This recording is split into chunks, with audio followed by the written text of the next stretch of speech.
সরকারের কাজ ব্যবসা করা না। দেখেন, চুক্তি হয় দুইটা দেশের মধ্যে। হ্যাঁ, যদি চুক্তিটা দুইজন ব্যক্তির মধ্যে হয় তাহলে হয়তো চট করে সেটি রদবদল করা সম্ভব। দুইটা রাষ্ট্র, দুইটা এন্টিটি, না দুইটা সভরেন স্টেট।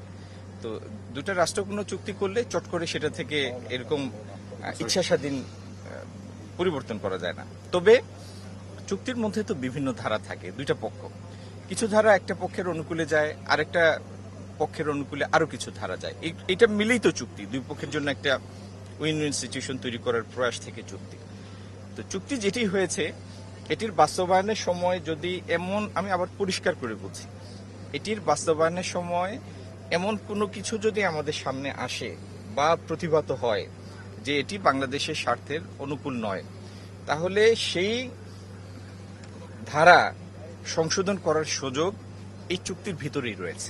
সরকারের কাজ ব্যবসা করা না, এবং সরকার যে জায়গায় ব্যবসা করতে চায়, সেটি কলকারখানা হোক, সেটি অন্য কোনো ব্যবসা হোক, প্রতিটাতেই দেখা যায় যে ইনএফিসিয়েন্সির কারণে সরকার লোকসান দেয়। সরকার যে লোকসান দেয় সেই টাকাটা কার? আপনার আমার এই দেশের মানুষের টাকা।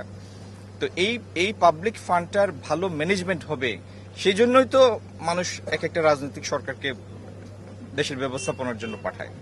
তো আমরা এই রাষ্ট্র, যেগুলি সরকারি মালিকানাধীন যেগুলি মিল ফ্যাক্টরি, প্রায় সবগুলি লোকসানি প্রতিষ্ঠান, সেইগুলির জায়গায় হয়তো তখন আজকে থেকে 50-60 বছর আগে যে বিষয়ের উপর একটা ফ্যাক্টরি প্রতিষ্ঠিত হয়েছে, ওই বিষয়ে ওইটি হয়তো আর এখন ফিজিবল না, কারণ সেই ফ্যাক্টরির বয়সই হয়ে গেছে 60-70 বছর।